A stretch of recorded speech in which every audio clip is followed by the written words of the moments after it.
Hello everyone and welcome to another episode of Mythlok with your host Nitin Nair.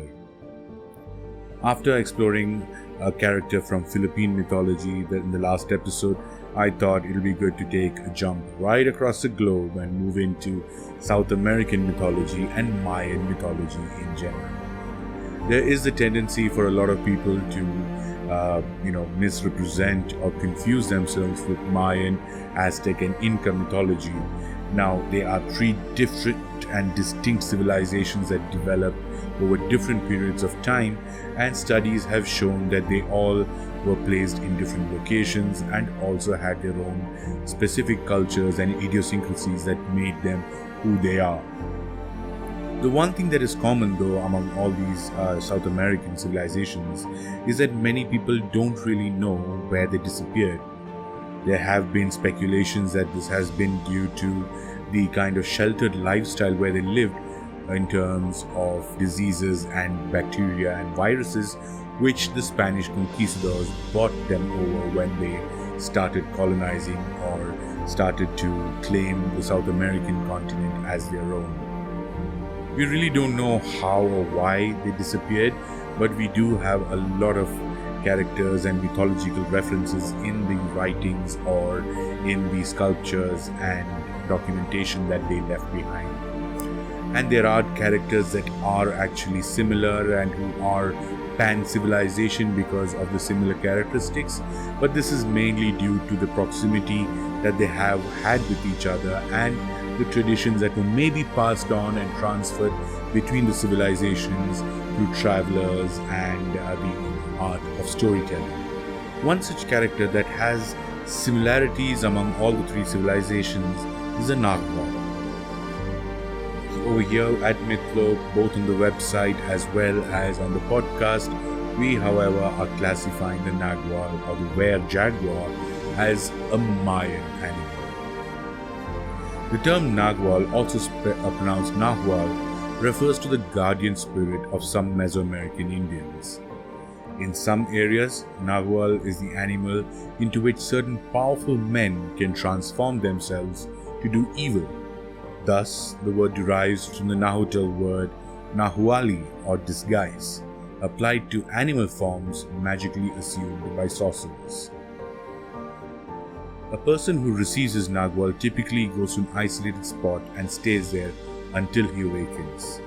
Now, how he received his nagual is still debated, but then according to some cultures, after a child passes away, the first animal to cross over the ashes is the child's nagual. The belief in nagualism varies from region to region, and in some areas it is believed that only the most powerful leaders, usually men, possess naguals.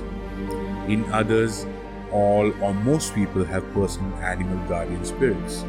This is where the whole concept of having a spirit animal seems to have come forth, which is quite popular in modern culture. Naguals are born with a strong and weak side.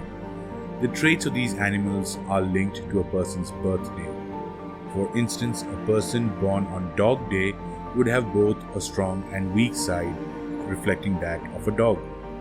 In Mexico, it is believed that a person who receives a nagual must make a pact with the devil in order to be considered an offering. At night, this animal can transform into a wolf, dog, or a bird depending on what the personal nagual is. The nagual is a normal person, usually male in their physicality while in human form.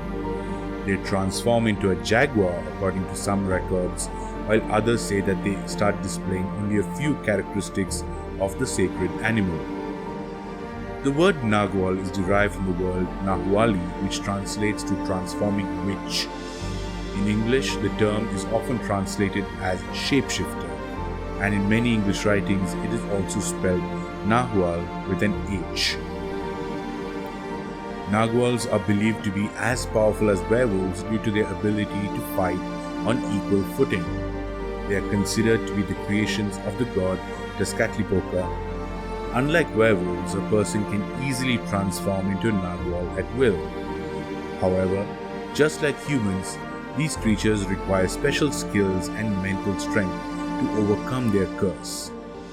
Naguals typically shift when they are threatened, under immense stress, or when they are in the presence of evil, although that depends on what sort of a person has been cursed into a Nagual. There are more research being carried out and more similarities that's being discovered between the Naguals of the different civilizations that form a part of the people's culture, and as we get to know more, we will bring them to you through Mythlok, the podcast, as well as Mythlok, the website. Thank you very much for tuning in to another episode of Mythlok. This is your host, Nitin Nair, signing out by reminding you once again that Mythlok is the home of mythology.